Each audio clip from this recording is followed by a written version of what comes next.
എന്റെ മമ്മി ഉണ്ടാക്കുന്ന ബീഫ് കറി ഞങ്ങളുടെ വീട്ടിൽ നല്ല ഫേമസ് ആണ്. ഇന്ന് ഞാൻ അതിന്റെ റെസിപ്പിയാണ് ഷെയർ ചെയ്യുന്നത്.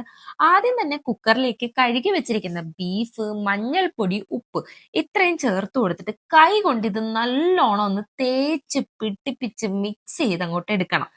എന്നിട്ട് കുക്കറിൽ ഒരു 8 വിസിൽ ഇട്ട് നമുക്കിതൊന്ന് കുക്ക് ചെയ്തെടുക്കാം. ഈ സമയം കൊണ്ട് കുറച്ച് കുരുമുളകും അതുപോലെ കുറച്ച് പെരുംജീരകവും എടുത്തിട്ടൊന്ന് പൊടിച്ചും കൂടെ മാറ്റി വെക്കണം. എന്നിട്ട് മിക്സിയുടെ അതേ ജാറിൽ തന്നെ ചെറിയുള്ളി, ഇഞ്ചി, പച്ചമുളക്, വെളുത്തുള്ളി ഇതൊന്ന് ചതച്ചും കൂടെ എടുത്ത് മാറ്റി വെക്കണം. എന്നിട്ട് ഒരു പാനിൽ കുറച്ച് വെളിച്ചെണ്ണ ഒഴിച്ചിട്ട് അത് ചൂടായി വരുമ്പോൾ അതിൽ കുറച്ച് കടുകിട്ട് പൊട്ടിക്കുക, വറ്റൽമുളക്, കറിവേപ്പില ഇത്ര ഇട്ട് കൊടുക്കുക. എന്നിട്ട് നമ്മൾ കട്ട് ചെയ്ത് വെച്ച സവോളയും കുറച്ച് ഉപ്പും കൂടി ഇട്ടൊന്ന് വഴറ്റിയെടുക്കുക. അതൊന്ന് വഴണ്ടി വരുമ്പോഴത്തേക്ക് നമ്മൾ ചതച്ചെടുത്ത ആ ഒരു ചെറിയുള്ളി, ഇഞ്ചി, വെളുത്തുള്ളി, പച്ചമുളക് മിക്സ് ഉണ്ടല്ലോ അതിട്ട് കൊടുത്ത് ഒന്നുകൂടെ ഒന്ന് വഴറ്റിയിട്ട് കുറച്ച് തക്കാളിയും കൂടെ ചേർത്ത് കൊടുക്കണം. എന്നിട്ട് അടച്ചു വെച്ചൊരു 2-3 മിനിറ്റ് കഴിയുമ്പോൾ തക്കാളിയൊക്കെ കുക്കായി വെള്ളമൊക്കെ തെളിഞ്ഞു വരും. ഇനി നമുക്ക് മഞ്ഞപ്പൊടി, മുളക് പൊടി, മല്ലിപ്പൊടി, പിന്നെ നമ്മൾ പൊടിച്ചു വെച്ച ആ ഒരു പൊടി ഉണ്ടല്ലോ അതും കൂടി ചേർത്തൊന്ന് നല്ലോണം വഴറ്റിയെടുക്കണം.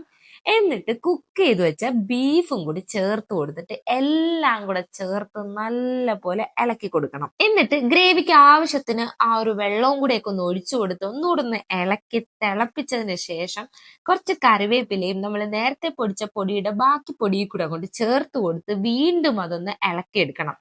നമ്മൾ ഇത് എന്നിട്ടൊന്ന് അടച്ചു വെച്ച് കുക്ക് ചെയ്യണം. ഇടയ്ക്കിടയ്ക്ക് നമ്മൾ ആ പൊടിച്ച പൊടി ഒന്ന് ഇങ്ങനെ ചേർത്ത് ഇളക്കി കറി ഒന്ന് കുറുക്കിയെടുക്കണം.